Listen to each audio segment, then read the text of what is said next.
Hi, my name is Krista Dancy, and you're here in my office where I'm a licensed marriage and family therapist in private practice. I use EMDR among a variety of other tools to help my clients heal from trauma or other places where they feel stuck. What is asked a lot is, what is an EMDR session like? So I'm recording this in hopes that it can help facilitate that conversation, and maybe others will find it interesting as well. But I'm going to answer this specifically to how it is in my office, and then hope that that information might be useful to others.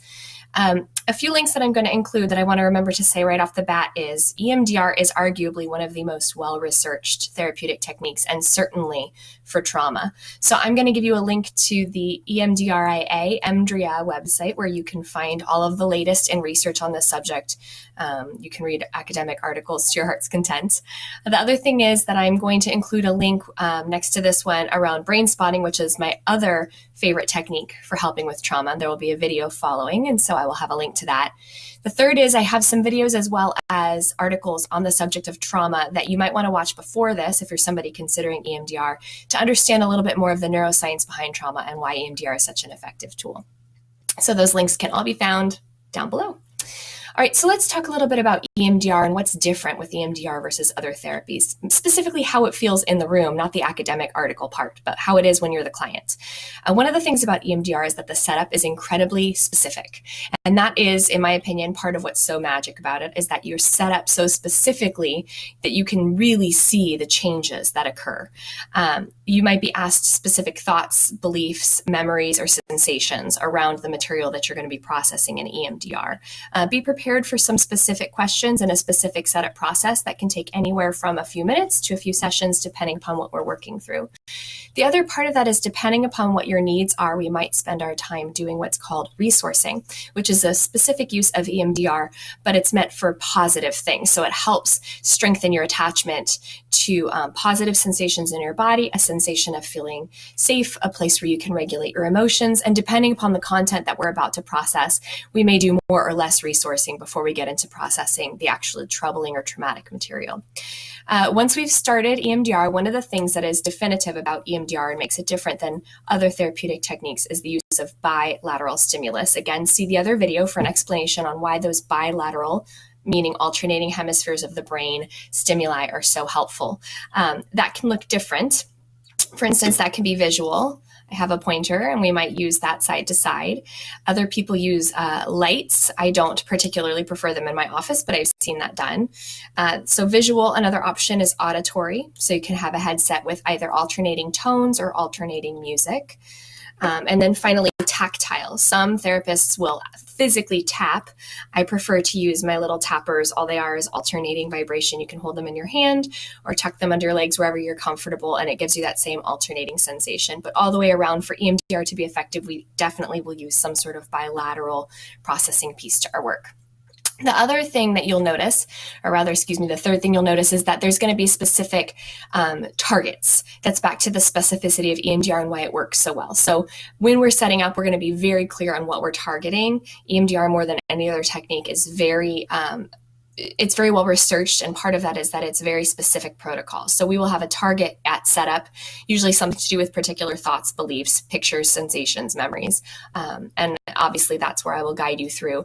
And then once we've got the target started, the bilateral will begin, and you will be allowed a period of sort of what can be described as free association, which is that we start with the target, but using the bilateral stimulation, we allow the brain to take it where it wants to go from there, with me checking in regularly to make sure that you're on a productive track and that you're on the track to meet the goals that we've set up for you ahead of time, and making adjustments accordingly. But that leads me to the fourth point, which is something I think is good for people who are used to talk therapy to know so they can adjust, which is that EMDR often has long periods of silence. Again, this depends on what we're dealing with, but for the most part, there will be periods of silence, at least at the beginning of the EMDR processing, and that is very intentional and that is very necessary. What we really want to do as therapists is actually get out of the way.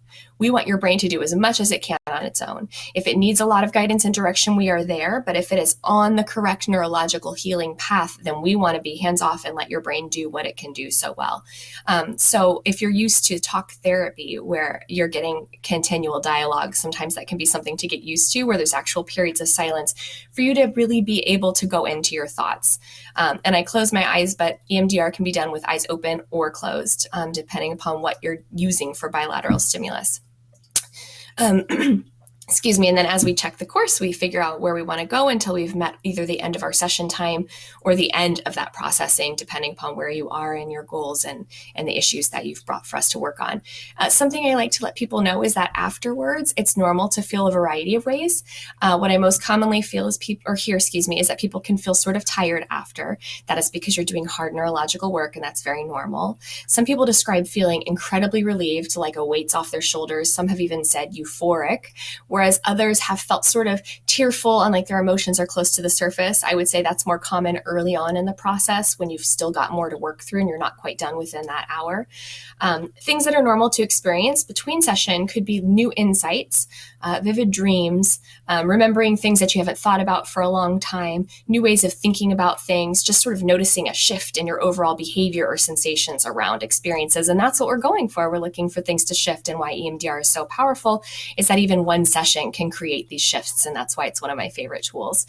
And then as far as what we do the following session, that is dictated by how you feel, which is why, particularly in my office, I choose to keep questions very limited after EMDR and instead use the following session to find out how that process was for people. There's a really specific reason why, which is that EMDR processing continues for hours or up to days after. So whatever I ask you and whatever we talk about when we're talking in person will change between this session and the next. So I find that it's far more helpful to give you some tools as you leave, and then when you come back to find out how you are about the material we've been processing, because I find that people even continue improving between the time I saw them last and when I meet with them. And that's by virtue of the fact that when you bring things into working memory, they remain plastic for a while and your brain is still sorting it out. Our brains are amazing that way. So hopefully this has been helpful. Again, if you're a client of mine, I recommend you also watch the brain spotting video, because that is another one of my favorite tools and one we will likely use at some point, and it can be helpful information for all of you. As always, if this was helpful, please comment, or share. I always appreciate that. I wish you well.